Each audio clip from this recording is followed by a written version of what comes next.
हुए इनहेल करेंगे। अपने मन में, अंतःकरण में अपने गुरुजन, अपने पितृ, अपने इष्ट, आराध्य प्रभु ईश्वर का ध्यान करेंगे, उनका स्मरण करेंगे और महसूस करेंगे आपके पूरे शरीर में, मन मस्तिष्क में सकारात्मक ऊर्जा का प्रवाह हो रहा है।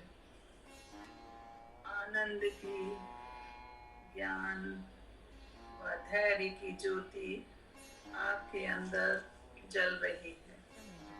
इन्हीं सब ऊर्जा को अपने अंदर बांधे रखें, अपने अंदर बांधे रखें। मेरे पीछे आप लोग भी मंत्र को दोहराएंगे।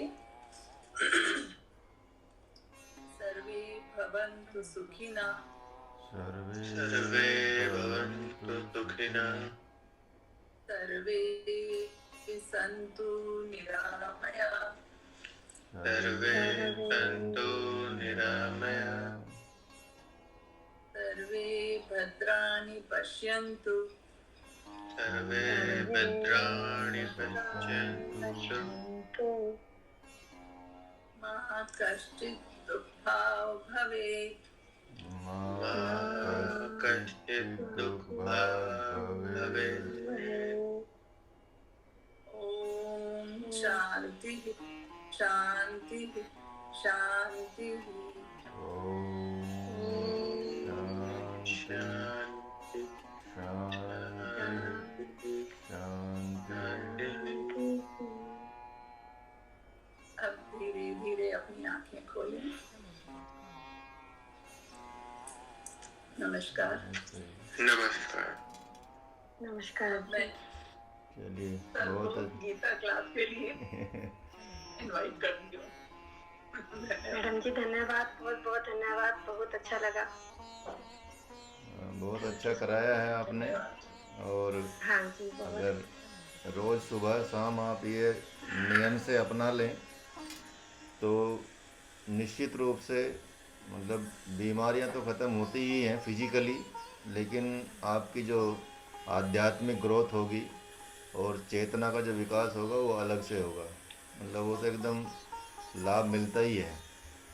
इसलिए प्राणायाम और ध्यान दोनों ज़रूरी हैं, दोनों आप करें। और भगवान की वाणी तो आप सुन ही रहे हैं, उसमें अपने जीवन को इसी तरह से आगे बढ़ाएं, सफलता की तरफ लेके जाएं, आध्यात्मिक सफलता। क्योंकि सांसारिक सफलता तो के लिए तो सब प्रयास करते रहते हैं, वो करते रहना चाहिए, लेकिन आध्यात्मिकता की सफलता की तरफ जब चलेंगे तो आपका जो सांसारिक सफलता है उसमें भी 4 चांद लग जाते हैं। इसलिए ईश्वर को हमेशा याद रखें, ईश्वर की वाणी को समझें और उसका वाचन करें। चलिए शुरू करते हैं फिर। मंत्रोच्चारण आपके हो ही गए हैं, फिर भी गायत्री मंत्र का उच्चारण करेंगे। एक बार सीधे बैठ जाएंगे, इनहेल करेंगे। ओम भूर्भुवस्वः तत्सवितुर्वरेण्यं भर्गो देवस्य धीमहि धियो यो नः प्रचोदयात्। ओम शांति शांति शांति। Relax, gently open your eyes. Hare Krishna everyone. Hare Krishna गुरु जी। चलिए तो जी हरे कृष्णा। जी जी हरे कृष्णा हरे कृष्णा। तो यहाँ हम 30वां श्लोक पिछली लास्ट वीक पढ़ रहे थे, बता रहे थे भगवान देहि नित्यम अगोध्यम देहे सर्वस्य भारत तस्मात् सर्वाणि भूतानि न त्वं शोचितुम अर्हसि। यहाँ भगवान बोल रहे हैं कि हे पार्थ, संपूर्ण प्राणियों में जीवात्मा जो है, जितनी भी प्राणी पदार्थ पाए जाते हैं, जीवात्मा सब में अवध्य है, मतलब उसको कोई मार नहीं सकता। और जब उसको कोई मार नहीं सकता तो तुम्हें इस तरह के सबके प्रति शोक संताप करने के तुम योग्य नहीं हो, मतलब तुमको शोक संताप नहीं करना चाहिए। क्योंकि जब जीवात्मा है, क्योंकि जो आत्मा होती है, परमात्मा होते हैं, परमात्मा का जो अंश जीवात्मा में पाया जाता है, जो जैसे आकाश होता है और घड़े में जो आकाश होता है उसको घटाकाश बोलते हैं, विभाजन कहीं नहीं होता। लेकिन वही जैसे ही हमारा इस घट को भी, इसको भी घट ही कहा गया है। यदि आप घेरण संहिता पढ़ेंगे तो इसको भी घट कहा गया है कि शरीर को एक घट है, और इस घट के लिए हमको क्या क्या करना चाहिए ईश्वर प्राप्ति के लिए। तो भगवान वही बता रहे हैं कि ये आपके हाथ में नहीं है कि आप किसी जीवात्मा को मार सकें, ये आप कर ही नहीं सकते, ना कोई कर सकता है। इसलिए तो हमेशा अवैध रही है, और इसके लिए यदि तुम अवैध जीवात्मा के लिए तुम शोक संताप करते हो तो उसका भी कोई कारण नहीं है। तो भगवान यहाँ मानो कह रहे हैं कि देही देही देही। देही मतलब एक तो देह होता है और एक देही होता है। देह मतलब ये शरीर, और शरीरी, शरीरी मतलब देही। तो देही का मतलब होता है जो जीवात्मा होती है उसको देही बोलते हैं। देह मतलब शरीर होता है या मतलब देह होता है, और जो देही होता है वह क्या होता है, जीवात्मा होती है। जब आत्मा जीव के अंदर रहती है, जीव के अंदर उसको एक स्वरूप में दिखाई देती है, तो उसको हम जीवात्मा बोलते हैं। होता वही अंश है, लेकिन भगवान यहाँ उनको सचेत कर रहे हैं, बार बार कह के देही देही देही, मतलब देही का मतलब जीवात्मा। तो उन्होंने कहा कि चलो आप अपने आप को परमात्मा नहीं मानते, हालांकि भगवान उनको बार बार ये बोल रहे हैं कि आप भी परमात्मा ही कई अंश हैं, आप भी परमात्मा ही हैं, कोई मेरे में और आप में कोई अंतर नहीं है, और हम साथ ही रहे हैं। और यदि आप अपने आप को परमात्मा नहीं मान रहे हैं तो कोई बात नहीं, मत मानो, लेकिन जीवात्मा तो मानो। अगर आप परमात्मा नहीं मानते तो जीवात्मा मानो, क्योंकि देह या शरीर में रहने के कारण आप देही कहे जाते हैं, और देह पर शासन करने के कारण भी आप देही कहे जाते हैं। तो जब चाहे आप क्या करें, देह या मतलब शरीर में आए, और जब चाहे निकल जाए। जैसे एग्जाम्पल देते हैं कि जैसे गृही, जो जिसका घर होता है, जिसका कोई घर होता है, तो गृही घर में रहने वाला पुरुष होता है, या जिसका भी यदि स्त्री हो या पुरुष हो, पुरुष का मतलब यहाँ मनुष्य की बात कर रहे हैं, व्यक्ति की बात कर रहे हैं, स्त्री पुरुष की कोई मतलब भेद नहीं है। लेकिन यहाँ पे जिसके अंदर, शरीर के अंदर जो आत्मा विद्यमान है, तो इसलिए तो उसको देही बोलते हैं, शरीर ही बोलते हैं। जैसे ही उसको हटा देते हैं या आत्मा शरीर को छोड़ देती है, कह सकते हैं कि शरीर अलग हो जाता है, आत्मा अलग हो जाती है, तो उस शरीर के अंदर विद्यमान नहीं रहती जब वो आत्मा, तो वो शरीर सिर्फ शरीर रह जाता, फिर वो शरीर ही नहीं कह सकते उसको, फिर हम उसको देह ही नहीं कह सकते। इसलिए जब व्यक्ति की मृत्यु हो जाती है तो उसको बॉडी हो जाती है, वो शरीर बोलते हैं कि बॉडी इधर ले आइए, बॉडी उधर रख दीजिए, बॉडी उधर रख दीजिए, फिर उसका मतलब कोई ऐसा नाम भी नहीं रहता, सिर्फ शरीर रह जाता है। तो शरीर तब रहता है जब वो आत्मा उसमें अब ख़त्म हो जाती है, मतलब उसके अंदर से समाप्त हो जाती है, इसलिए वहाँ से निकल जाती है, तो वो कह सकते हैं कि उसको हम उसको शरीर कह सकते हैं। तो वही बात बताई गई है, भगवान के द्वारा ये बताया जा रहा है कि जो गृही होते हैं, जो घर में रहने वाला पुरुष होता है, घर में आता है, विश्राम करता है, खाता पीता है, सोता है, और आवश्यकता अनुसार बाहर जाकर पुनः भीतर आ जाता है। तो घर पर तो उसका अधिकार है, घर में अन्य सदस्यों पर भी उसका अधिकार होता है, जिसका घर होता है वो उस पर शासन करता है। तो घर में कौन सा खजाना कहाँ है वो सब जानता है, उसको ऐसा नहीं कि उसको कुछ नहीं पता होता, वो सब उसको पता होता है, तो तभी तो घर का वो स्वामी कहा जाता है। तो यदि ऐसा नहीं है तो वो ग्रही नहीं कहा जा सकता, यदि उसका स्वामी नहीं है तो वो ग्रह नहीं कहा जाएगा, ग्रही नहीं कहा जाएगा। इसलिए यदि आत्मा शरीर का स्वामी नहीं होगी तो देही नहीं कही जाएगी, क्योंकि देही को पता है, मतलब जीवात्मा को पता है कि शरीर में कहाँ पे क्या घटित हो रहा है, कौन क्या कर रहा है, असली चीज़ क्या है, परमात्मा कहाँ है, जीवात्मा क्या है, परमात्मा क्या, वो सब भेद को जानती है देही जो होती है, जीवात्मा जो होती है। तो उससे कुछ छिपा नहीं होता। इसी तरह जैसे पंजाबी होते हैं, गुजराती लोग होते हैं, जो पंजाबी होता है वो पंजाबी कहा जाता है, जो गुजराती होता है वो गुजराती कहा जाता है। तो जो पंजाब में रहता है, जो गुजरात में रहता है, उसको उसी प्रदेश का बाहर में मतलब जाता भी है तो वापस लौट के आ जाता है अपने राज्य में।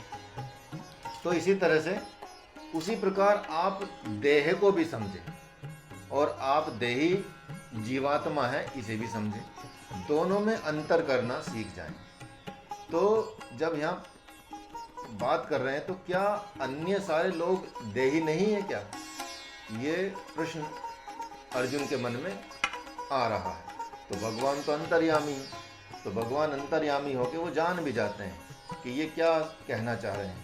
तो वो बोल रहे हैं कि क्या अन्य सारे लोग देही नहीं है जो आप मुझे इस तरह की बात करें, क्योंकि भगवान तो अर्जुन को बता रहे हैं ये बात। तो क्या वे देह में नहीं है, या वे देह में हैं शरीर में नहीं रहते, क्या वे आकाश में रहते हैं? तो इसके उत्तर में भगवान कहते हैं कि वो आकाश में तो क्या रहेंगे, हाँ, लेकिन आपकी और अपनी मूर्खता में रहते हैं, क्योंकि आप भी उनको शरीर मान रहे हैं और आप इसी मोह में पड़ जाते हैं, और वो भी अपने आप को शरीर मान रहे हैं। इसलिए वो कहाँ रह रहे हैं, आपकी और अपनी मूर्खता में रह रहे हैं, वो कल्पनाओं में रहते हैं, वो अलग अलग तरह की सांसारिक कल्पनाएं करते रहते हैं। वो भोजन के लिए जीते हैं, वस्त्र के लिए जीते हैं तो वो भोजन में रहते हैं, वस्त्र में रहते हैं, मारने मरने में रहते हैं, गरीबी और अमीरी की चिंता में रहते हैं, बाल बच्चों की चिंता में रहते हैं, काम क्रोध लोभ इस तरह के विकारों में वो रहते हैं। वो शरीर में नहीं रहते। वो यदि शरीर में रहते या देही में आत्मा में रहते तो वो समझ जाते कि ये शरीर के धर्म अलग होते हैं और आत्मा के धर्म अलग होते हैं। अंततः यदि हम ये पहचान जाते हैं तो हम इस मरने वरने के चक्कर से ख़त्म ही हो जाते हैं, हमारा ये सर्कल ही टूट जाता है यदि हम इतना आभास कर लें। भगवान यहाँ आपको संन्यास लेने के लिए नहीं कह रहा, ना ही अर्जुन को संन्यास लेने के कह रहे हैं। तो भगवान जो कह रहे हैं, भगवान जो अर्जुन के लिए बेसिक बात बता रहे हैं वो ये बता रहे हैं कि सिर्फ इस आधार को यदि आप मान लें, इस चीज़ को मान लें, कर्म तो आप करेंगे ही, वो संसार के हिसाब से ही करेंगे, और जो आपका धर्म है वो आपको करना ही करना है। यदि आप उस कर्म को नहीं करते तो फिर आप कर्तव्य विमूढ़ हो जाएंगे, कह सकते हैं कि कर्तव्य से च्युत हो जाएंगे, कर्तव्य में नहीं रहेंगे। तो इसलिए आपको क्या करना है, आप जो इस भाव को पहचान जाते हैं वो समझो सब पहचान जाते हैं।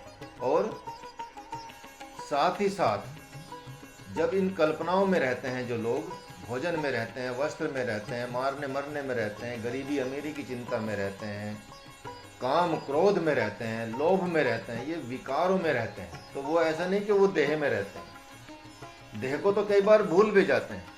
जब लोभ में, क्रोध में जब क्रोध आता है तो आदमी अपने शरीर को ही भूल जाता है, देह को ही भूल जाता है कि मैं कौन हूँ, क्या हूँ, मेरे इस पर क्या फ़र्क पड़ेगा। ऐसे ही भोजन के चक्कर में जो मतलब लोग खाते रहते हैं, वो अपने शरीर को भूल जाते हैं और अपने शरीर को ही बिगाड़ लेते हैं।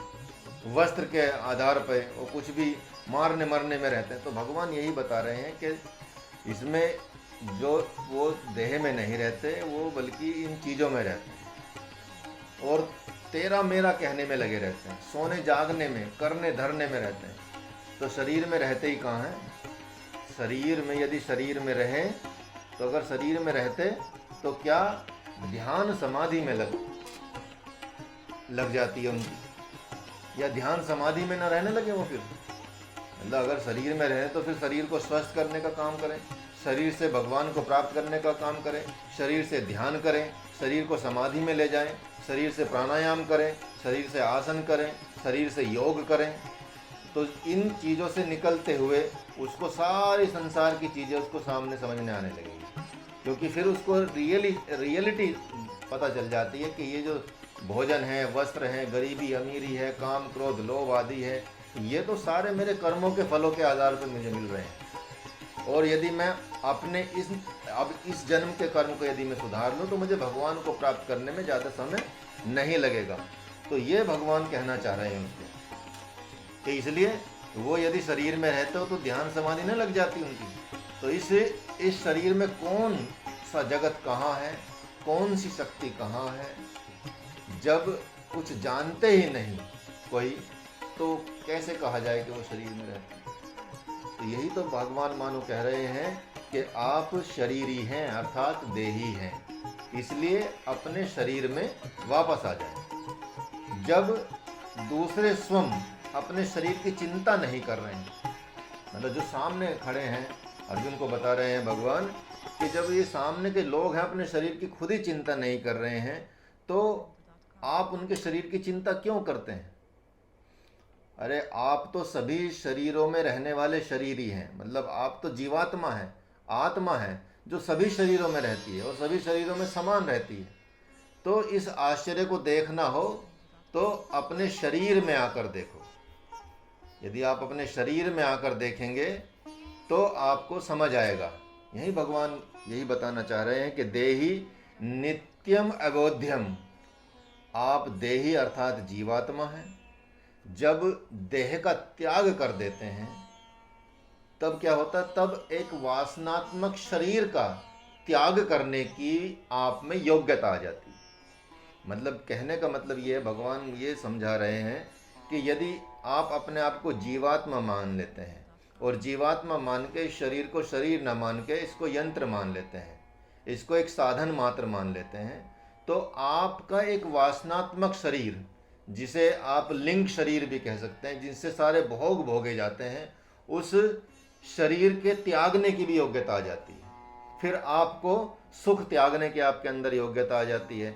जब सुख त्याग देते हैं भगवान के लिए तो दुख तो अपने आप ही दूर चले जाते हैं। तो ये भगवान यहाँ बता रहे हैं कि जब आप देही जीवात्मा हैं और जब देह का त्याग कर देते हैं तब वासनात्मक शरीर का त्याग करने की भी आप में योग्यता आ जाती है। और जैसे ही आप वासनात्मक शरीर अर्थात लिंग शरीर जिसे कहा जाता है उसका त्याग करते हैं, त्यागते हैं, तो वैसे ही देही जो है मतलब शरीर देही से, देह और देही से मुक्त होकर परम देही बन जाता है। मतलब कहने का ये है कि जो शरीर में आत्मा या जीवात्मा रहती है, जब तक आप उसको एक मिला कर रखने की कोशिश करते हैं कि ये मेरा शरीर है, इस भाव में रहते हैं, इस शरीर के भाव में रहते हैं, तो तब तक तो कोई विकास होगा नहीं, कोई डेवलपमेंट होगी नहीं, आध्यात्मिक प्रगति छलांग लगेगी नहीं। लेकिन जैसे ही आप इस अंतर को समझ जाते हैं, देही और देह के अंतर को, शरीरी और शरीर के अंतर को, शरीरी का मतलब होता है यहाँ जीवात्मा, देही का मतलब होता है यहाँ जीवात्मा, और देह का मतलब शरीर और शरीर का मतलब शरीर। तो यदि इस अंतर को समझ जाते हैं तो आप देह से मुक्त हो जाते हैं, और जब देह से मुक्त हो जाते हैं तो आप परम देही की तरफ चले जाते हैं, मतलब परमात्मा की तरफ चले जाते हैं। फिर निर्विकार, निराकार, निर्मल, अविनाशी, शुद्ध, साक्षी, सर्वगत ब्रह्म ही हो जाते हैं। फिर आप में कोई अंतर नहीं रहता। तो यही भगवान कह रहे हैं कि तुम इनकी चिंता क्यों कर रहे हो? जब वो लोग चिंता नहीं कर रहे हैं, तुमको तो सिर्फ इस अंतर को समझना है। जैसे ही इस अंतर को समझ जाएंगे तो आप इस बात को समझ जाएंगे कि हमको मोक्ष की प्राप्ति कैसे होनी है। तो देही नित्यम अबोध्यम, यहाँ जहाँ भगवान श्री कृष्ण चंद्र आनंद कंद ही परम देही हैं अर्थात परमात्मा हैं। युद्ध में के क्षेत्र में जो खड़े हैं वो कृष्ण भगवान ही क्या हैं? परमात्मा है, या कह सकते हैं कि परम देही हैं। तो उनकी अध्यक्षता में रहने के कारण, जब उनकी अध्यक्षता में, भगवान की अध्यक्षता में महात्मा अर्जुन रह रहे हैं, तो उनकी अध्यक्षता में रहने के कारण महात्मा अर्जुन ही क्या है? आत्मा है, जीवात्मा है। तो मानो भगवान यहाँ ये बात कर रहे हो कि तुम इन संपूर्ण कौरवों पर क्या इस समय भूमंडल पर शासन करने वाले हो, और इसलिए तुम देही अर्थात जीवात्मा हो, क्योंकि सब में, सभी भूमंडल के सभी प्राणियों में यही जीवात्मा विद्यमान रहती है। और यही जीवात्मा क्योंकि परम आत्मा परमात्मा के अधीन रहती है, परमात्मा के सानिध्य में रहती है, परमात्मा के साथ रहती है, इसलिए वो संपूर्ण शासन पर, भूमंडल पर शासन करती है। इसलिए तुम भी ऐसे ही करने वाले हो। तो इसलिए तुम देही जीवात्मा हो।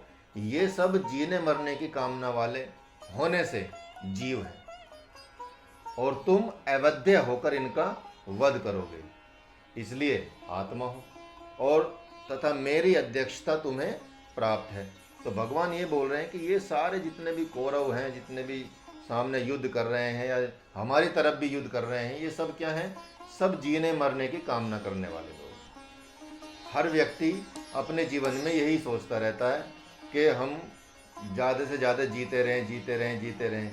चाहे वो भगवान के लिए कुछ ना करे, लेकिन चाहे वो कितना भी क्राइम करे, कितना भी अपराध करें, दूसरों को सताएं, मारें, पीटे, लड़े, झगड़े, लेकिन फिर भी उसका मन करता रहता है कि भाई इसी तरह के कर्तव्य करते हुए मैं हजारों वर्षों तक जीता रहूं, जबकि उसको पता है कि सत्य क्या है।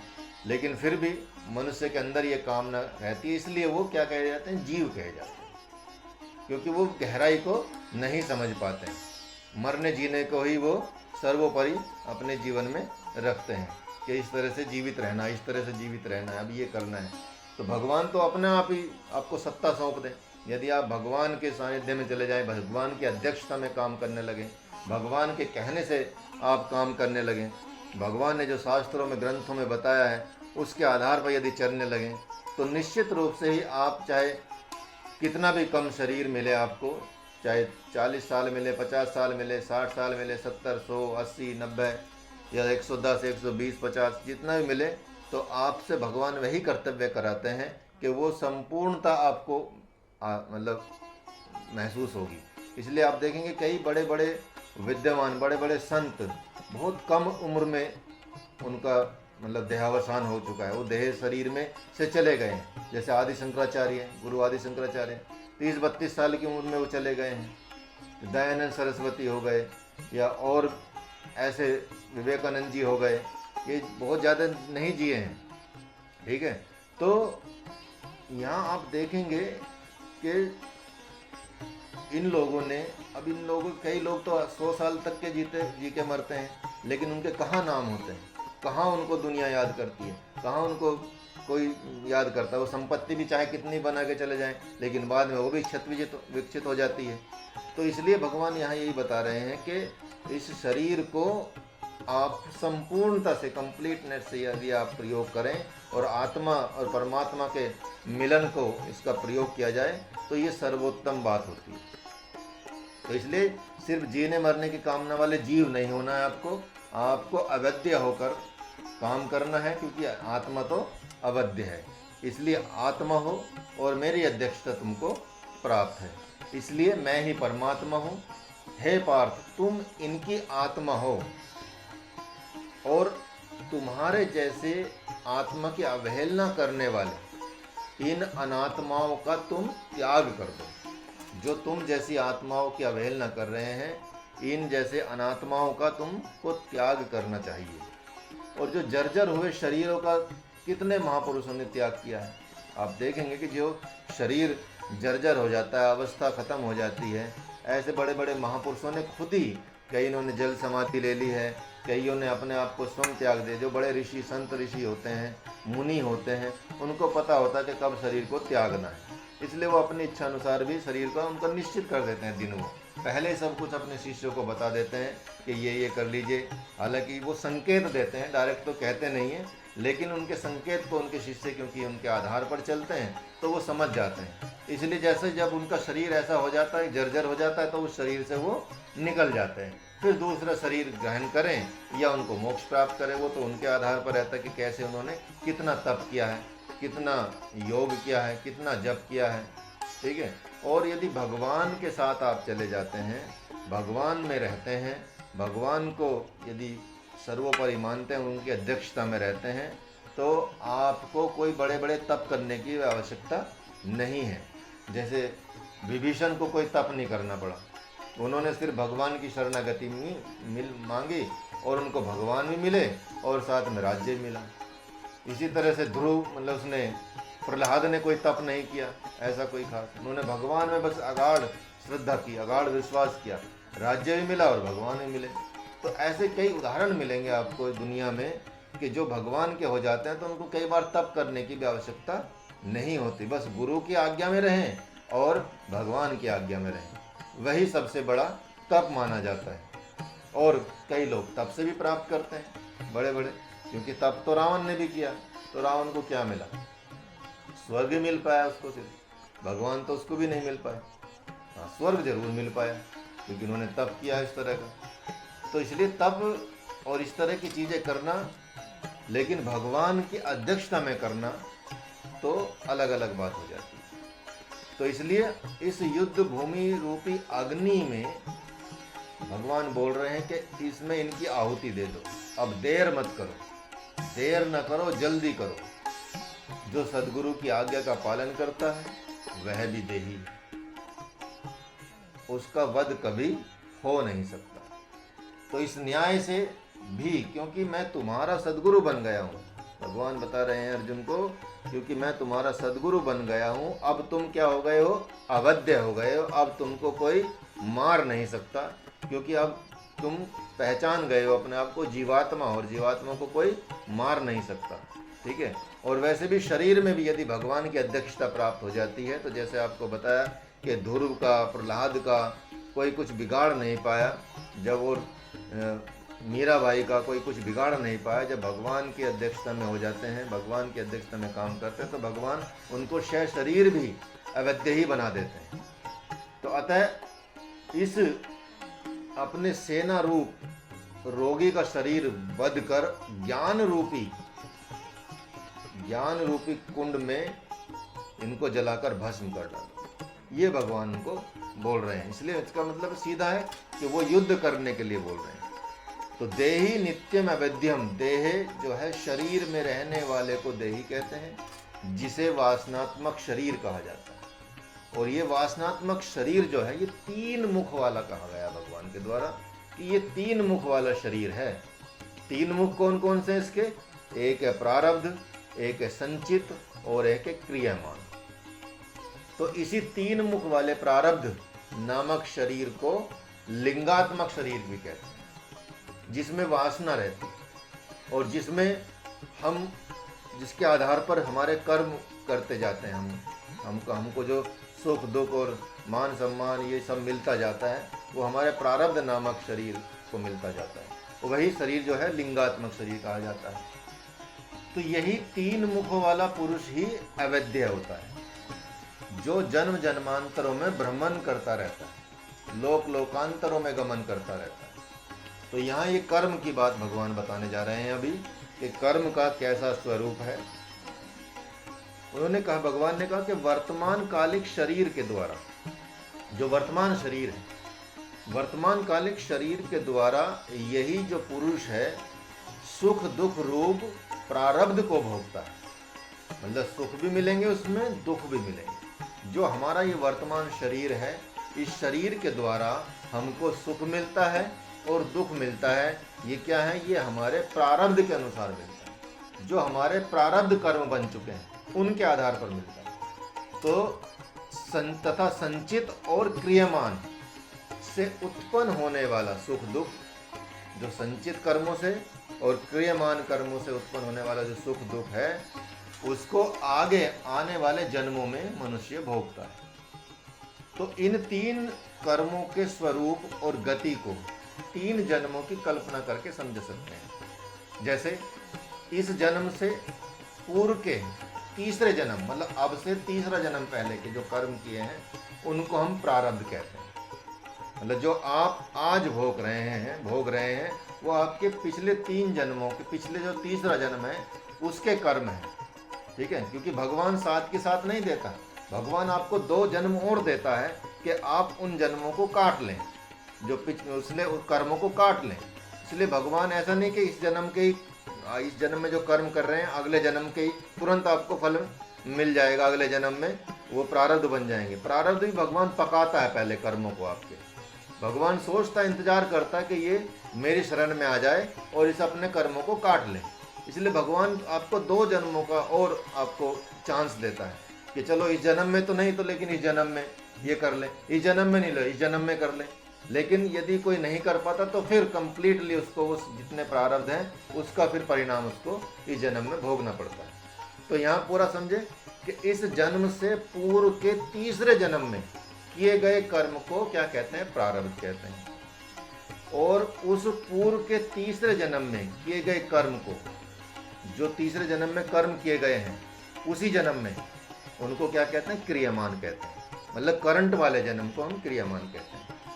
और क्रियामान कर्म दूसरे जन्म में क्या होते हैं? संचित हो जाते हैं। तो इसी प्रकार इस जन्म से पूर्व के जन्म में किए गए कर्म को जन्म को संचित कर्म कहा जाएगा, जो अगले जन्म में क्या हो जाएगा? प्रारब्ध हो जाएगा। मतलब सिंपल सी बात है, यदि आज करंट के हिसाब से समझें तो जो अभी जन्म चल रहा है, हमारा जीवन चल रहा है, ये हमारे क्रियामान कर्म चल रहे हैं। जो हमारे अभी कर्म हम कर रहे हैं, चाहे अच्छे कर रहे हो चाहे बुरे कर रहे हो, वर्तमान जन्म में जो हम कर्म कर रहे हैं वो हमारे क्रियामान कर्म हो रहे हैं। यही कर्म अगले जन्म में यदि हमने उसी कर्म को करते चले गए, यदि हमने भगवान को समर्पित नहीं किए वो कर्म, तो जो अब तक हमने किए हैं सपोज, तो वो तो रहेंगे। और यदि आगे के हम कर्म करने शुरू कर दें और ऐसे कर्म के जो हम भगवान को समर्पित करने शुरू कर दें, तो हमारे नए क्रियामान कर्म जनरेट नहीं होंगे। लेकिन जब हम भगवान से दूरी रखते हैं तो हमारे ये क्रियामान कर्म चलते ही रहते हैं, अच्छे भी होते हैं बुरे भी होते हैं। तो ये क्या होते हैं? अगले जन्म में ये जुड़ जाते हैं। मतलब अगले जन्म में क्या होते हैं? संचित हो जाते हैं, ये इकट्ठे हो जाते हैं, संचित कर्म इनको बोलते हैं। फिर भी भगवान अगले जन्म में भी आपको मौका देता है, संचित कर्मों में भी, कि आपके जो पिछले जन्म के क्रियामान कर्म हैं और इस जन्म के संचित कर्म हैं, इनको आप मेरी शरण में आके दूर कर लीजिए, तो मैं आपके प्रारब्ध काट दूंगा, अगले जन्म में आपको सदगति दे दूंगा। तो वो जन्म क्या है? दूसरे जन्म में जो होते हैं वो संचित बन जाते हैं। और इसी प्रकार इस जन्म के पूर्व के जन्म में किए गए कर्म को, जो इस जन्म में संचित कर्म कहा जाएगा, अगले जन्म में वो क्या हो जाएगा? प्रारब्ध हो जाएगा। मतलब तीसरे जन्म के कर्म को हम प्रारब्ध वो बन जाते हैं। ऐसा समझ लीजिए इसको। तो यहाँ इसको समझने के लिए और इसको यदि इजीली समझना चाहते हैं तो तीसरे जन्म का क्रियामान वर्तमान जन्म का प्रारब्ध होगा। मतलब पिछले तीसरे जन्म में जो हमने कर्म किया है उस जन्म का जो हमारा क्रियामान कर्म है वो आज के जन्म में हमारा प्रारब्ध कर्म होगा। और जो दूसरे जन्म का संचित कर्म है वो भी वर्तमान जन्म का हमारा प्रारब्ध बन जाएगा, क्योंकि इकट्ठे हुए ना, तीनों जन्म के इकट्ठे हो जाते हैं। और वर्तमान जन्म का जो क्रियामान है वो अगले जन्म का संचित बन जाता है। तो इसलिए 3 कर्मों को आप ध्यान रखिए, क्रियामान कर्म, संचित कर्म और प्रारब्ध कर्म। तो इसलिए जो लोग कहते हैं कि सब प्रारब्धों का फल है, ये प्रारब्ध भोग रहा हूँ, प्रारब्ध है, सारे ऋषि मुनि भी यही बोलते हैं। यदि उनको कोई ऐसा कष्ट होता है तो इस कष्ट को वो प्रारब्ध समझकर कि चलो प्रारब्ध कर्म कट रहे हैं, यदि मुझे दुख आ रहा है तो वो दुख से आहत नहीं होते, वो परेशान नहीं होते। यदि किसी को हानि हो रही है, परेशानी हो रही है, शरीर का नाश हो रहा है, नुकसान हो रहा है, चोट लग रही है, बुखार हो रहा है, कुछ भी जैसी चीज़ें हो रही हैं, वो सब भगवान ये सोचते हैं कि चलो ये हमारा अच्छा हो रहा है कि इसको हम काट रहे हैं अब, लेकिन हम ऐसा नहीं होने देंगे आगे। तो यदि कोई मूर्ख व्यक्ति इन सब चीज़ों को नहीं समझ पाता है कि हमको अब अगले जन्म के जो इस जन्म के कर्म हैं उनको हम आगे प्रारब्ध इतने डेवलप ना बनने दें या इतने नुकसान वाले ना बनने दें कि हमारा तीसरा जन्म भी नुकसान में चला जाए। तो इसलिए भगवान तो इतने दयालु हैं कि आपको वो 3 जन्म दे देता है इस तरह की चीज़ों करने के लिए कि आप उनको ख़त्म कीजिए। क्रियामान करते करते ख़त्म कर सकते हैं, संचित करते करते ख़त्म कर सकते हैं, नहीं तो फिर तो प्रारब्ध में भी आप जाके चीज़ों को कर सकते हैं। लेकिन फिर भी यदि जागरूक नहीं हुआ इंसान तो फिर इसी मोह में चलता रहता है, वो फिर सर्कल हजारों जन्मों तक चलता रहता है, हजारों जन्मों तक चलता रहता है। ठीक है, प्रारब्ध भोग लेता है और इस जन्म के जो क्रियामान है वो अगले जन्म में चले जाते हैं। इसलिए ये 3 मुख वाला जो शरीर है इससे कभी भी ज़्यादा मोहित नहीं होना चाहिए और अपने धर्म का पालन करना चाहिए। इसलिए भगवान इस प्रकार इस विलक्षण देही जो गृहस्थ आश्रम में रह रहा है उसके स्वधर्म का प्रतिपादन करने के दृष्टिकोण से भगवान नारायण अब क्या कहते हैं आगे? भगवान नारायण कहते हैं कि हे पार्थ, यदि तुम अपने को क्षत्रिय समझते हो तो भी मुझे यह आपत्ति नहीं है। यदि अपने आप को आप क्षत्रिय समझ रहे हैं तो भी मुझे कोई आपत्ति नहीं है। क्षत्रिय धर्म को देखते हुए भी तुम्हें विकंपित अर्थात विकल नहीं होना चाहिए, और विकल होने की कोई आवश्यकता नहीं है, क्योंकि धर्म युद्ध से बढ़कर क्षत्रिय के लिए कोई दूसरा धर्म है ही नहीं। तो मतलब युद्ध भी हो तो धर्म युद्ध हो, ऐसा ना हो। क्षत्रिय का धर्म यहाँ भगवान ने डिफरेंट कर दिया है। सिर्फ युद्ध की बात नहीं की है भगवान ने यहाँ बात की कि धर्म की स्थापना के लिए युद्ध भी करना पड़े तो वो क्षत्रिय का सर्वोपरि धर्म है। ऐसा नहीं कि किसी के पे अटैक कर दिया जाए बिना वजह के, और बिना वजह के आतंकवादी भेज दिए जाएं किसी देश में और उनको मार दिया जाए, लोगों को मार दिया जाए बिना बात के, तो वो कोई धर्म युद्ध नहीं कहा जाता।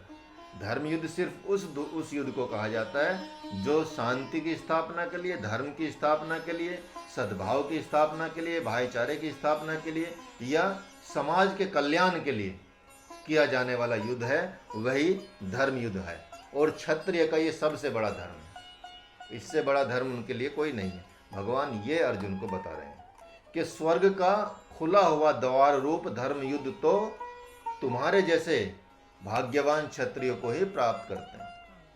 और इतना ही नहीं, और भी सुनो, भगवान बोल रहे हैं कि यदि धर्म युद्ध नहीं करते हो तो स्वधर्म तथा कीर्ति को खोकर जिस पाप अर्थात स्वजन वध से तुम डर रहे हो, उस पाप से कहीं असंख्य गुना पाप तुम्हें लग जाएगा।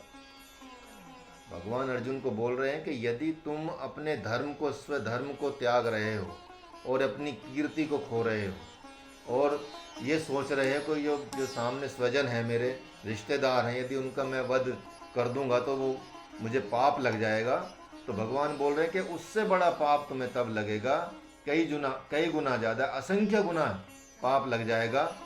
और उस अपकीर्ति को भी योद्धाओं के सहित सारे भूतल के मानव फैलाते ही रहेंगे, और जो नहीं कहना चाहिए वह भी कहने लगेंगे। इस प्रकार तुम क्या करो, तुम्हारे जैसे जितने भी जो सम्मान्य पुरुष की कीर्ति यदि चली जाती है तो समझो सब कुछ चला जाता है, और कीर्ति जाने से अच्छा है तो मर जाना।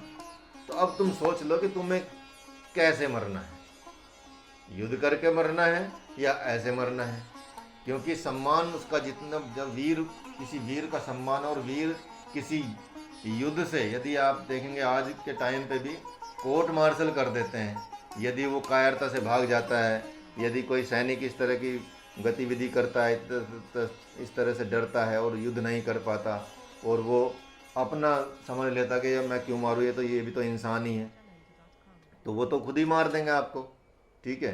तो फिर उसका भी कोर्ट मार्शल हो जाता है, तो उससे ज़्यादा बेइज्जती तो किसी की होती नहीं है, तो फिर वो मरने के काबिल ही हो जाता है। इसलिए भगवान बोल रहे हैं कि तुम इस तरह की चीज़ों से डरो मत, और जो पाप तुम करने जा रहे हो, स्वजन को मार के जो तुम्हारी नज़रों में पाप है, उस पाप से कई गुना ज़्यादा, असंख्य गुना ज़्यादा तुमको पाप लग जाएगा, कि तुम ये सोच लो। और वे तो कहेंगे ही कहेंगे कि अर्जुन कर्ण से मन ही मन डरता था, इसलिए स्वजन वध रूप पाप का बहाना बनाकर युद्ध से भाग गया। और यही बात वे भी कहेंगे, दूसरे लोग भी कहेंगे कि जिन विपक्षी वीरों में भी तुम्हें आदर्श व्यवहार, आदर्श पराक्रम और शौर्य के प्रति मन में बड़ा आदर है, और फिर भी मतलब तुमने क्या किया कि तुम भाग गए, तुम्हारी हंसी उड़ानी शुरू हो जाएंगे, तुम्हारे वैरियों को तो तुम मतलब कहने का मौका मिल जाएगा, तुम्हारी पूरी अपकीर्ति, पूरा मतलब बदनामी वो करने लगेंगे।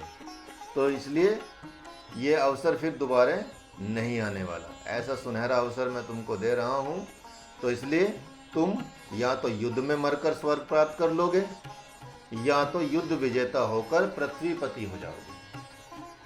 तो इस कारण तुम युद्ध के लिए दृढ़ निश्चय होकर अब तैयार हो जाओ, और सुख दुख, जय पराजय, लाभ हानि की चिंता छोड़कर युद्ध करते हो तो तुमको कोई पाप नहीं लगेगा, कि तुमको कोई चिंता नहीं करनी है सुख की दुख की, जय पराजय की, लाभ हानि की, कोई चिंता नहीं करनी है। और इसलिए तुमको कोई इस तरह का पाप नहीं लगेगा। इसलिए उठो और युद्ध करो, उठो और युद्ध करो। तो भगवान यहाँ मानो अर्जुन से यही कह रहे हो, हंसते हुए कह रहे हैं कि हे पार्थ, तुम स्वयं को क्षत्रिय समझते हो तो चलो, यह भी मैंने स्वीकार किया, जबकि अब तुम क्षत्रिय जाति के नहीं रहे। अब तो तुम, क्योंकि मैंने तुमको अपना लिया है, तो अब तो तुम मेरी जाति के हो गए। तो युद्ध के मैदान में आने के बाद वीरों की कोई जाति धर्म नहीं होता। जब युद्ध के मैदान में चले जाते हैं तो इसलिए आप देखेंगे कि जो परंपरा बनाई गई है, सबको एक जैसी ड्रेस, पद के हिसाब से सबको उसी तरह का पहनावा, उसी तरह का खान पीन, कोई भेदभाव नहीं किया जाता। क्योंकि युद्ध के मैदान में भगवान बोल रहे हैं कि वीरों की कोई जाति नहीं है। तुम क्षत्रिय अपने आप को समझ रहे हो, तो अब तुम क्षत्रिय भी नहीं रहे, अब तुम मेरी जाति के हो गए हो, क्योंकि मैंने तुमको अपना लिया है। और तुम अब जो वीर होते हैं, और वीरों की भी कोई जाति नहीं होती। तुम अब मेरे शिष्य पहले हो, वीर बाद में, लेकिन इसके बाद भी तुम महावीर ही हो, क्षत्रिय नहीं।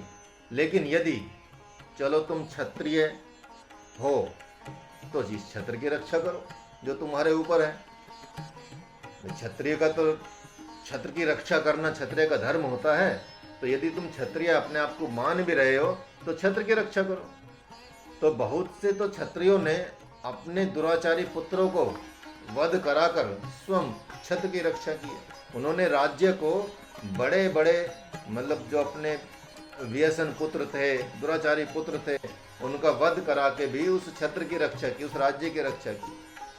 तो तुम दुराचारी राजाओं का वध कर दो, ये तो दुराचारी हैं, तो इसमें कोई बड़ी बात ही नहीं है। क्योंकि सूर्यवंशियों ने तो धर्म युद्ध करते करते ब्रह्म ज्ञान पाया है। तो क्या उन क्षत्रियों में तुम नहीं हो? तुम्हारे जैसा सौभाग्यशाली पुरुष कौन हो सकता है, जिसको माँ कुंती ने, पितामह भीष्म ने, द्रोणाचार्य ने, कृपाचार्य ने इस धर्म युद्ध को करने की आज्ञा दी है। मतलब ऐसा नहीं कि सिर्फ इसको तुम अपनी मर्जी से कर रहा हो। तुम्हारी माता कुंती ने तुमको आज्ञा दी है, पितामह भीष्म तैयार हुए हैं इस चीज़ के लिए, द्रोणाचार्य भी इस चीज़ के लिए तैयार हुए हैं, उन्होंने आज्ञा दी है। और यदि इतने पर भी तुम धर्म युद्ध का त्याग करते हो तो निश्चित रूप से तुम्हें ब्रह्म हत्या का पाप लग जाएगा, और इससे बड़ा पाप कोई हो नहीं सकता। तो यहाँ भगवान उनको डरा रहे हैं, एक तरह से अर्जुन को भयभीत करना चाहते हैं। महात्मा अर्जुन को भयभीत करने का प्रयत्न कर रहे हैं भगवान, कि भक्त अर्जुन के लिए इधर से भी भय, उधर से भी, चारों तरफ से क्षत्रिय के हिसाब से भय, अपने स्वीकार करने से भी भय, वीर के हिसाब से, उनको चारों तरफ से भय का एक संकेत दे रहे हैं।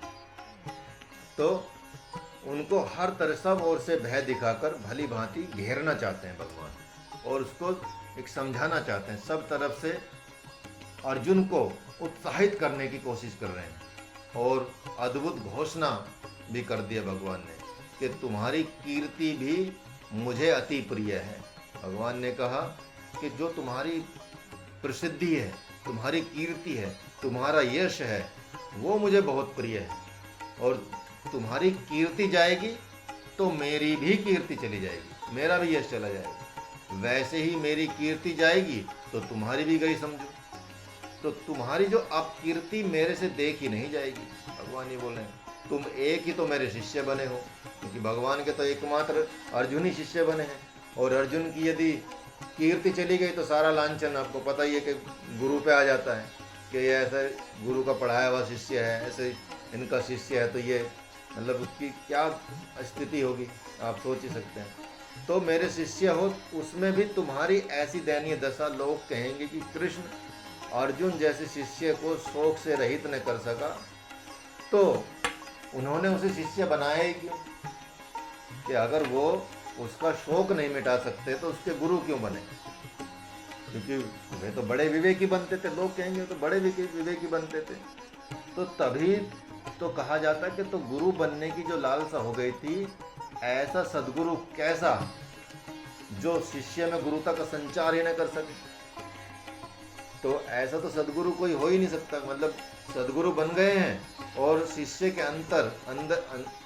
अंतर्मन में एक संचार न कर पाए हो, तो ऐसा तो कोई सदगुरु हो नहीं सकता। तो वह अग्नि कैसी जिसमें ताप ना हो, वह जल कैसा जिसमें शीतलता ना हो। तो ऐसा कहकर सब मेरे विरोध में हंसेंगे और तो मेरी बनी बनाई प्रतिष्ठा सब बिगड़ जाएगी। यदि तुम अपने कुटुंबियों के वध होने से पाप से ही भय लग रहा है, तो ये क्यों नहीं कहते कि मैं गुरुजनों से युद्ध नहीं कर सकता और अधर्म को भी देख नहीं सकता तथा संन्यास लेकर उनके राज्य में भी नहीं रह सकता, अतः चिता जलाकर मरने जा रहा हूँ। तो ये बोल दो कि मैं तो लड़ना ही नहीं, अब तो मैं ना संन्यास ले रहा हूँ, न युद्ध कर रहा हूँ और न मतलब कुछ नहीं कर रहा हूँ, मैं चिता जलाकर मरने जा रहा हूँ। और जब तुम चिता जलकर मर जाओगे तो मेरा तो ये चक्र है ही। वह शिशुपाल का वध के उपरांत तो इतना भूखा हो गया है कि इन सबको तो मैं ठिकाने लगा दूंगा और अपने चक्र का पेट भर दूंगा। तो भगवान ने कहा कि ठीक है, तुम यदि ऐसा कर तो ये बोलो कि ठीक है, मैं नहीं कर रहा, तो मैं मर जाता हूँ, चिता जला कर मर जाता हूँ। और यदि तुमने ऐसा कर लिया तो समझो फिर इनको तो मैं मारने वाला ही हूँ, क्योंकि मेरा चक्र तो सबको मार डालेगा। एक बार घुमाऊंगा और इन सब का अंत हो जाएगा, सबको ठिकाने लगा दिया जाएगा। तो इसलिए और यही नहीं, यदि तुम यह भी जान लो कि ये सभी महारथी तुम्हें दयार्द चित्त के कारण नहीं बल्कि भयभीत होकर भागा हुआ मानेंगे और कहेंगे कि अरे वह तो कायर था, भीरु था। मतलब जो सामने तुम्हारे खड़े हैं ये सब महारथी हैं और तुम्हारे लिए इनके दर्द नहीं रहेगा, और फिर ये बोलेंगे कि तो भाग गया पहले से ही, मतलब और दुर्योधन तो और भी ज़्यादा मतलब इस तरह की बात करेगा। तो इसलिए तुम तो भगोड़े कह ही जाओगे, क्योंकि मैं तो पहले से ही भगोड़ा कहा जाता हूँ, मैं तो रण छोड़ कहा जाता हूँ। तो तुम तो कम से कम इस तरह की बातें ना करो, हरकतें ना करो।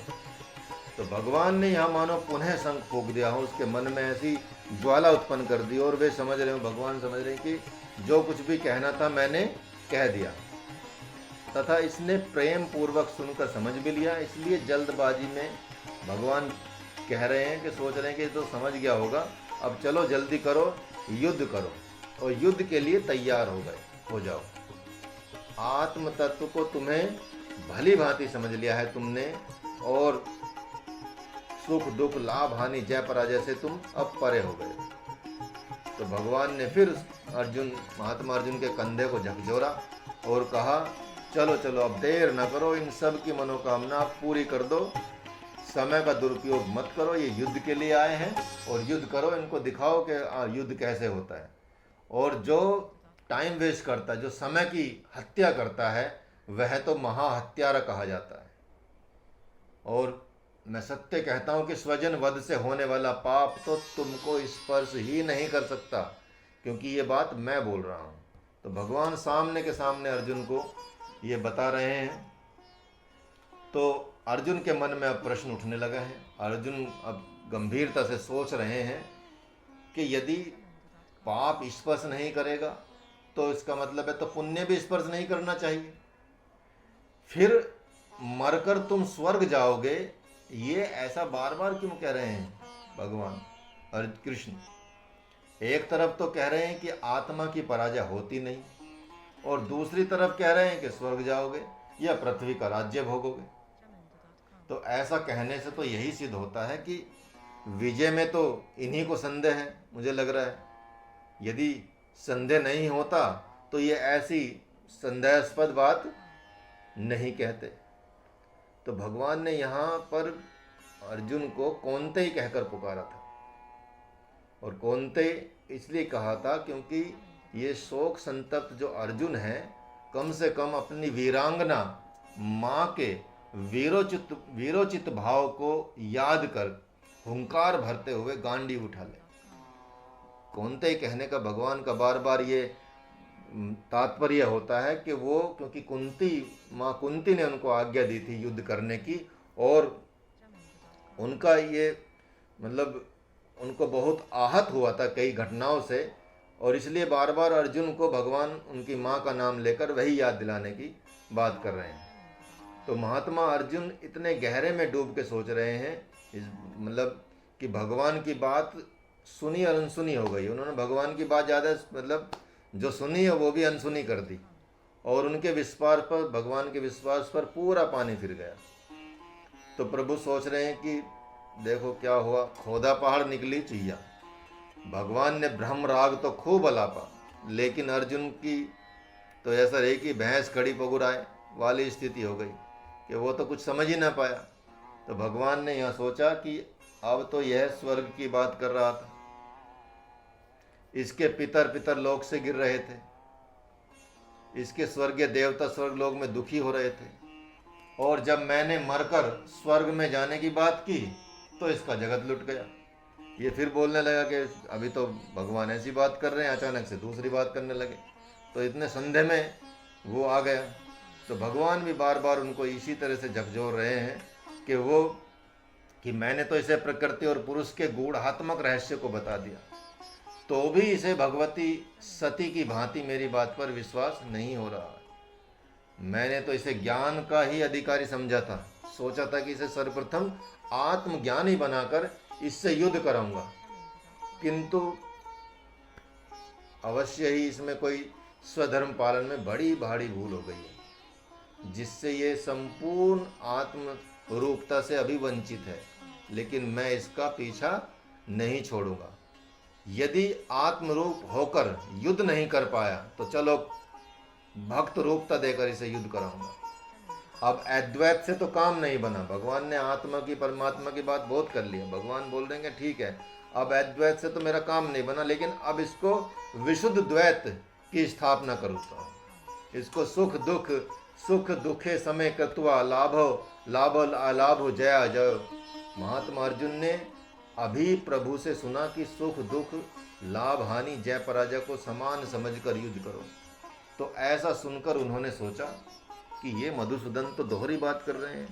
एक तरफ कह रहे हैं कि तुम्हारे जीवन रथ पर भी मैं बैठा हूँ, शोक संताप न करो, तुम युद्ध करो, पाप से लिपाए में नहीं होगे, पाप नहीं लगेगा तुमको। और दूसरी तरफ कह रहे हैं कि हानि लाभ सुख दुख जय पराजय के समान समझते हुए युद्ध करो। तो इससे तो सिद्ध होता है कि सम विषम दोनों ही परिस्थितियां सामना करना पड़ेगा। तो भगवान तो सीधा संकेत कर रहे हैं, लगता है मुझे पराजय का भी मुंह देखना पड़ेगा, लगता है मुझे हानि भी सहनी पड़ेगी। ऐसा सोचकर वो मौन है। लेकिन भगवान तो त्रिकालदर्शी है। भगवान ने ऐसा कहकर सारा रास्ता पहले से साफ कर दिया, क्योंकि भगवान को तो पता है, वे जानते हैं कि युद्ध में सबसे पहले अभिमन्यु मारा जाएगा। तो अर्जुन पूछेगा कि यह क्या माधव, ये क्या हुआ? और जिस दिन कर्ण से भी पराजय होगी तो पूछेगा कि ये क्या है माधव। आचार्य द्रोण का दृष्टद्युम्न ध्यान अवस्था में गला काट देगा तो भी पूछेगा। तो भगवान तो सब कुछ जानते हैं। उन्होंने सोचा कि ये तो सब मतलब ये हर बार में ये पूछेगा, इसलिए भगवान ने पहले ही अपना रास्ता क्लियर कर दिया कि देख भाई, सुख भी होगा दुख भी होगा, जय भी होगी पराजय भी होगी, लाभ भी होगा हानि भी होगा, युद्ध में तो सब होता है। तो इसलिए तुम उसकी चिंता ना करो, इसलिए चुपचाप होकर युद्ध करो। तो भगवान यहाँ मानो कह रहे हैं कि जय पराजय लाभ हानि सुख दुख का सामना समान समझते हुए सूर्यवंशियों ने भी आत्म स्वरूप में स्थित होकर गुरु आज्ञा पालन करके युद्ध किया है, धर्म युद्ध किया है। इसी से वे राजऋषि कहे गए। इसी कारण से उन्होंने परम कैवल्य रूप महत पद को भी प्राप्त किया है। और तुम भी उन लोगों का अनुसरण करो और गांडी उठाओ और युद्ध करो। तो यहाँ महात्मा अर्जुन ऐसा सुनकर चुप्पी साधे हुए हैं और पराजय के स्वाद को वे चखना नहीं चाहते। लेकिन योद्धा उसे नहीं कहते जो पराजय से डरता है। चलने की कामना वाला बालक यदि गिरने से डरता है तो चलेगा कैसे? तो उसे तो बार बार गिरना पड़ेगा और बार बार माँ उंगली पकड़ के उसे उठाएगी। पिता की उंगली पकड़ के वो चलेगा, भाई बांधवों की उंगली पकड़ के चलेगा।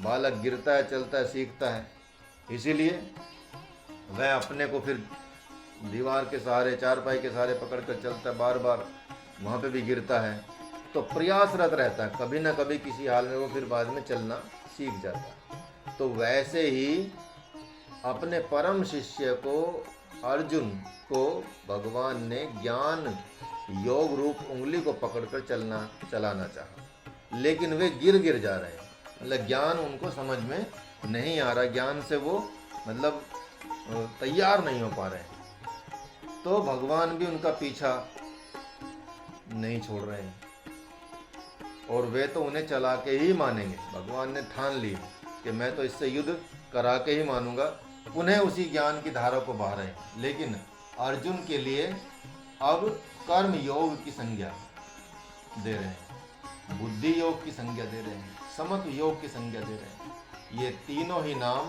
कर्म योग, समत्व योग, बुद्धि योग, पर्यायवाची ही है, मतलब सब एक जैसी चीज है। इसलिए कहीं अर्जुन जैसा आप भी झंझट में मत पड़ जाना कि ये अलग अलग चीजें हैं। इसलिए इनको तीनों को एक भगवान करके दिखाएंगे। तो यहाँ भगवान कह रहे हैं कि यद्यपि अब तक मैंने कुछ भी कहा है वह ज्ञान योग है, जो अब तक भी भगवान ने बोला है। जैसे कि मैंने आपको बताया था कि दूसरा जो अध्याय है वो सारे गीता का एक तरह से सार है, और इस गीता के सार को ही आगे के अध्यायों में एक्सप्लेन किया जाएगा अलग अलग लेवल पे। तो ये जो सार है इसको समझते चलेंगे, और इसलिए भगवान बोल रहे हैं कि इसको अभी ज्ञान योग दिया है जिसे इसकी बुद्धि भी समझ नहीं पा रही। तो अब भगवान क्या करेंगे, अब भगवान कर्म योग बताएंगे। तो अब भगवान कर्म योग की स्थापना करने जा रहे हैं। ठीक है, अभी भगवान ने पूरा ज्ञान योग का एक आधार दिया है, ज्ञान योग को बताया है, उसका एक सार बताया है। तो उस ज्ञान योग को अर्जुन समझ नहीं पा रहे हैं, क्योंकि वो आत्मा परमात्मा, देही देह, शरीर शरीरी, ये अपने शरीर को उस चीज़ से अलग नहीं कर पा रहे हैं। तो अब भगवान और आगे इसको ज्ञान योग, फिर बाद में इसी तरह की और ज्ञान योग में लेके जाएंगे, कर्म योग में लेके जाएंगे, संन्यास योग में, कर्म संन्यास योग में लेके जाएंगे। तो भगवान धीरे धीरे धीरे धीरे उसके अंदर इस तरह के सिद्धांत को स्थापित करने जा रहे हैं। ठीक है, तो यहाँ से आपका ये 40 श्लोक हो गए हैं, 40। इसके बाद आपका कल चलेंगे। ठीक है, तो कल जो आज प्राणायाम कराए हैं वो कल पहले करके आएंगे आप लोग। 7 बजे कल क्लास शुरू होगी, तो ये ज़रूर 6:30 बजे से 7 बजे तक आप ये चारों प्राणायाम करेंगे सभी लोग मिलके, और फिर 7 बजे फिर क्लास ज्वाइन कर लेंगे। ठीक है, तो 6:30 बजे से 7 बजे आपको प्राणायाम ये चारों करने हैं। कपालभाति करनी है पहले। अगर किसी को समस्या है, जैसे किसी को कोई प्रॉब्लम रहती है, तो वो देखेगा एकदम, तो कमर तो इसमें सीधी रखनी है। किसी भी प्राणायाम में कमर और गर्दन जरूर सीधी रखनी है, मतलब ये तो नियम मान के चलिए। और किसी भी सुखासन में बैठें, पद्मासन में बैठें, ध्यानासन में, किसी भी ध्यानासन में बैठ के करें। और यदि आपको लगता है कि कपालभाति करते हुए आपको जिनको कोई समस्या नहीं रही है पहले, उनको दर्द होता है, तो समझो पोस्चर गलत है, कुछ गलत तरीके से कर रहे हैं। और यदि ऐसा लगता है कि थोड़ा पेन हो रहा है, तो उसकी अपनी स्पीड चेंज कर लें, स्लो कर लें, धीरे से करें। ठीक है, धैर्य से करें। ठीक है, और यदि आपको लगता है कि पेन वगैरह ज़्यादा होता है किसी कमर में, तो मुझे फिर बताएं, फिर उसका और आसन वगैरह बता देंगे। ठीक है, और किसी को भी कोई शारीरिक समस्या रहेगी उसका भी आपको योग में बता दिया जाएगा। चलिए, हरे कृष्णा। कोई प्रश्न किसी का, किसी को कुछ पूछना है?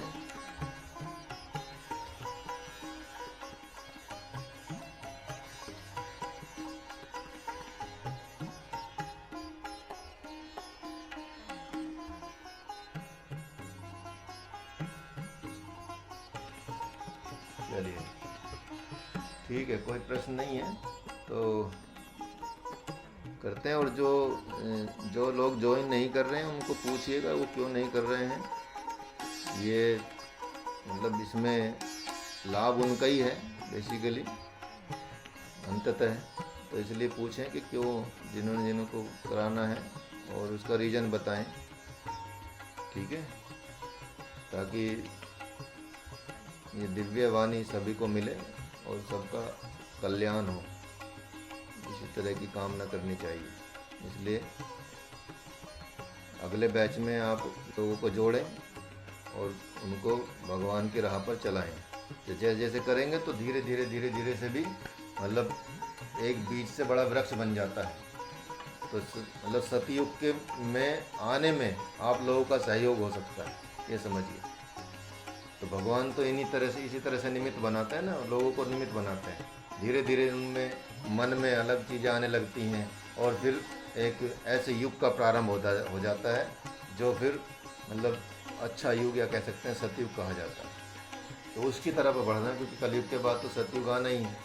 तो उसमें आपको सहयोग करना है, इसलिए ज़्यादा से ज़्यादा लोगों को आप जोड़ते चले जाएं और अच्छे से इसको समझें, गूढ़ता से समझें, पढ़े भी। चलिए सीधे बैठ जाएंगे। ओम पूर्णमदः पूर्णमिदं, मेरे बाद रिपीट करेंगे। कमर गर्दन सीधी, इनहेल। ओम पूर्णमदः पूर्णमिदं पूर्णात् पूर्णमुदच्यते पूर्णस्य पूर्णमादाय पूर्णमेवावशिष्यते। ओम शांति शांति शांति।